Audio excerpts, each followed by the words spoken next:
Sudan کے اندر جو حالات ہیں، لوگوں نے بہت سارے ویڈیوز دیکھے ہوں گے، اللہ معاف کرے، اتنے ہارفائنگ ویڈیوز ہیں. سوڈان کے اندر ایک نئی جینوسائیڈ، آلدو یہ تھوڑا معاملہ کافی پرانا ہے، اور سوڈان کی جو فائٹنگ ہے وہ تو 1950 سے چلتی آ رہی ہے، اور 2023 میں بھی بہت حالات خراب ہوئے، بہت ایسکلیٹ کر گئے، ابھی پھر ضرور سے زیادہ ایسکلیٹ کر گئے. اس کی کچھ چیدہ فیچر سن لیں.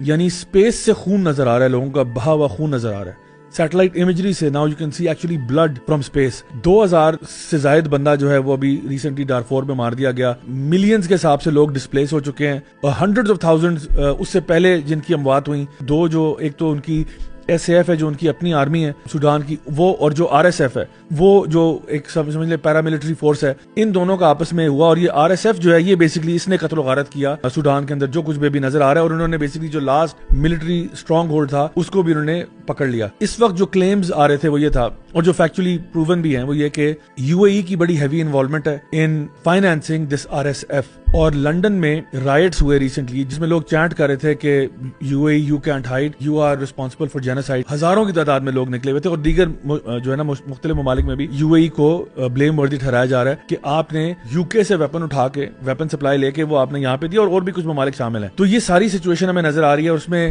یو اے ای کے اپنے انٹرسٹ بھی ہیں، گولڈ ریلیٹڈ، ایگریکلچرل لینڈ، پھر وہ جو سوئز کنال اور وہ جو پورا آپ کے پاس ریڈ سی کا جو چینل ہے پورا، وہ آپ کے پاس ایریا ہونا، وہ بڑا اسٹریٹجک جیو پولیٹیکل لوکیشن ہے. لیکن پھر ایک اور تڑکا تھوڑا سا میں وہ لگا دوں، وہ یہ کہ اس میں اسرائیلی انٹرسٹ بھی انوالوڈ ہے ان میکنگ شور کہ آر ایس ایف کو فنڈ کیا جائے اور وہ اسی طرح سے ڈی اسٹیبلائز ہی رکھے اس کو. کیونکہ ہم نے دیکھا ہوگا اسرائیل جو بدماشی کر رہا ہے اس وقت، وہ تمام اپنے خطے میں اس نے فساد برپا کیا ہوا ہے. 7 ممالک میں تو وہ خود بمباریاں کر چکا ہے، بالکل بے دریغ وہ قتل و غارت کر رہا ہے، یعنی بمباریاں کر رہا ہے، اور اس کو کوئی رتی برابر بھی شرم اس میں نہیں ہے. یعنی یہ لگتا ہے کہ وہ لوگ کسی اور مٹی سے بنے ہیں. وہ تو اپنا آبجیکٹو اچیو کر رہے ہیں، اور اس پہ پراؤڈ ہیں وہ تو، بلکہ اس میں لگے ہوئے ہیں مزید کیسے اس کو کرنا ہے. رائٹ. سو ایک ہوتا ہے نا کہ ایک نارمل انسان کے اندر تھوڑی شرم ہوتی ہے نا، وہ کچھ عرصے کے بعد شرما جاتا ہے، لیکن لگتا ہے یہ کسی ڈفرنٹ مٹیریل سے بنے ہوئے ہیں، کہ ان کے اندر نا یہ ڈفرنٹ کوئی اسپیشیز ہیں یا کیا ہے، کہ ان کے اندر شرم نام کی چیز نہیں ہے. آلدو میں ابھی کل کی خبر پڑھا تھا کہ یو اے ای نے $100 ملین پلج کیے ہیں فار ہیومینیٹیرین ایڈ اور وٹ ایور.